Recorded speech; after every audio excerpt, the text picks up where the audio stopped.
Okay, so you clicked on this video because you want to know how to speak with confidence. But I don't have 7 tips, surprising secrets, or easy tricks for you like the other YouTube videos are promising. I only have one story that changed my life, and I hope that it will change yours too. So keep on watching.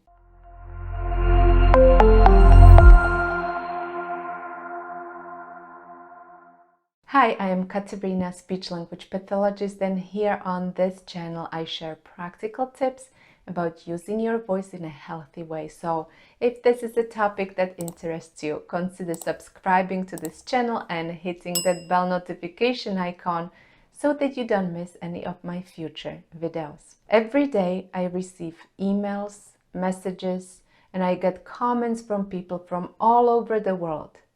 Some of them share their vocal journey with me. Some people send words of gratitude. Many people ask questions, but all of them are searching for solutions to their vocal problems. Is there hope for me? Am I the only one? Can you help? Are just a few examples of the most common questions. Sometimes I get emails that really break my heart. These emails have an undertone of giving up and self-limiting beliefs. Am I good enough? Do I belong here? Do I deserve something better? And they break my heart because I know how that feels. I am going to share my story, hoping that it will inspire you to pursue the voice that you really deserve, the voice that truly represents who you are on the inside. I usually don't share personal stories, but I thought, why not? If my story can help just one person, why not? I moved countries a few times in my life, but I remember the time when I came to live in Canada for the first time. This was after I had my share of success as a speech language pathologist in Europe.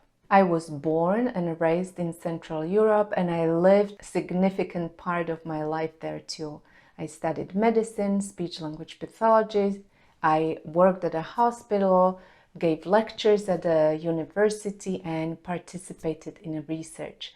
However, when I came to Canada, Canadian officials did not recognize my credentials, and I had to go back to school and retake some of my undergrad and all of my master's courses to become a licensed speech language pathologist in Canada.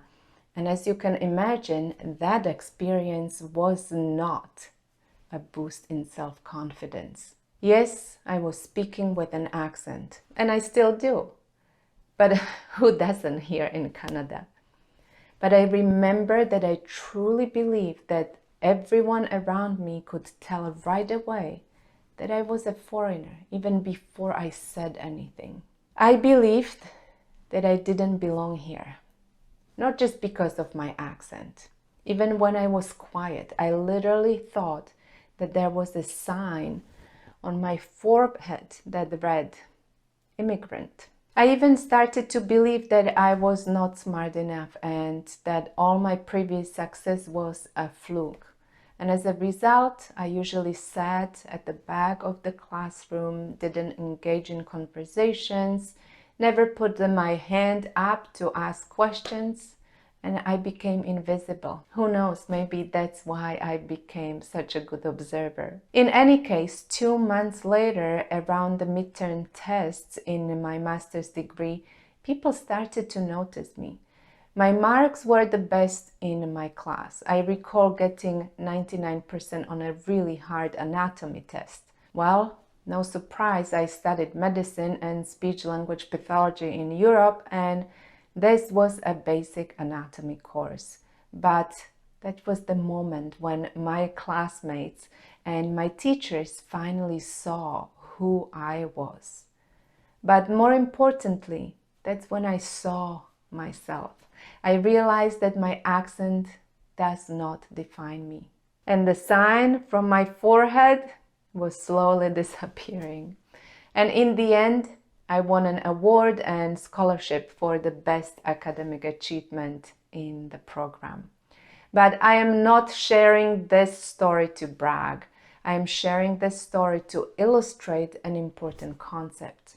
If you accept a limiting belief, then it will become the truth for you.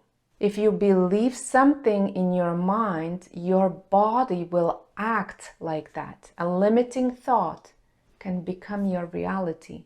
So I am here today to encourage you to dream.